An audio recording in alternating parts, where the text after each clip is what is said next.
আসসালামু আলাইকুম। সবাই কেমন আছেন? আমি আছি আলহামদুলিল্লাহ, ভালো আছি। তো আমন ধান লাগানোর পরে এই পর্যন্ত কোনো ভিডিও দিই নাই। তো আমন ধানের একটু আপডেট দিতে চাই। সেটার অবস্থা দেখেন, এই যে ঘাস বাসা চলতেছে। লোক রাখছিলাম 3 জন, পাশাপাশি আব্বু আছে 1 জন, মোট 4 জন কাজ চলতেছে। একটু ঘাসের অবস্থাটা দেখাই আপনাদের। এই যে প্রত্যেকটা ক্ষেতে, যে ক্ষেতগুলা একটু উঁচা, প্রতিটা ক্ষেতে ঘাসের পরিমাণটা দেখাই একটু। এই যে দেখেন,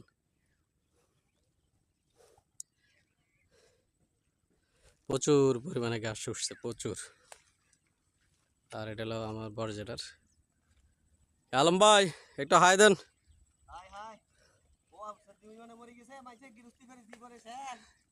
গৃহস্থ করে জীবনে শেষ খান, আর না করে উপায় আছে নি কন?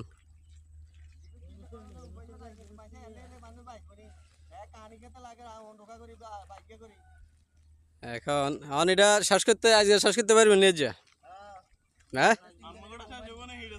আর আন্ডারে তো ঘাস বেশি, শ্বাস হইতো না।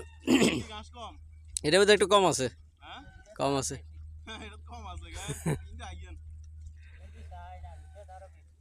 এটা তো আরো বেশি জ্ঞান, হানি তো আছে মোটামুটি মনে জ্ঞান।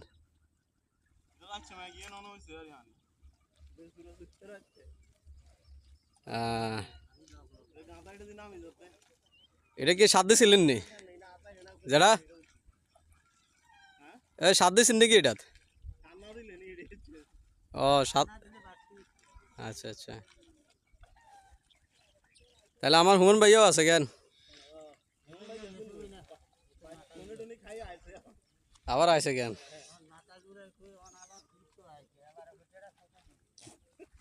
আমার হুমন ভাইয়া আছে, ইমরান আছে, আলম ভাই আছে। যেন খেতের কি কন্ডিশন, খুবই মারাত্মক অবস্থা। হ্যাঁ আলম ভাই, ইন্দুরে কিচ্ছাটা করবেন নাই, ইন্দুরে কিচ্ছাটা করবেন নাই আবার।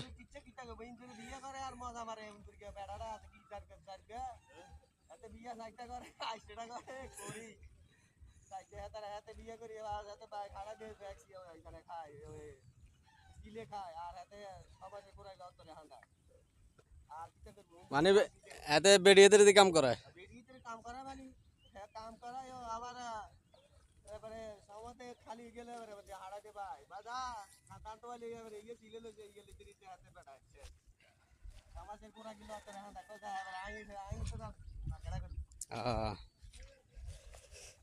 আচ্ছা যাক, এগুলো খেতের কন্ডিশন। আসলে কৃষক বাঁচলে বাঁচবে দেশ, কারণ বাংলাদেশের শতকরা 60% লোক কৃষিকাজের সাথে ব্যস্ত, 60 থেকে 70।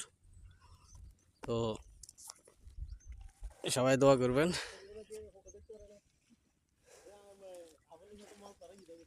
আর কৃষির সঙ্গে থাকবেন, কারণ কৃষি উৎপাদন বাড়লে এমনিতে যে কোনো পণ্যের বা যে কোনো উৎপাদন খাত, দ্রব্যমূল্যের দাম ব্যালেন্স থাকবে। তো সবাই দোয়া করবেন। আসসালামু আলাইকুম রহমতুল্লাহ বরকাতুহু। এটা কেন নেবো আইডা, আমি তো সাইকেল লই আইছি। এটা ওই সেদিকে সাইকেল লই তো বান্ধন যাইতো না এটাকে, আমি ওই হিন্দি আছি।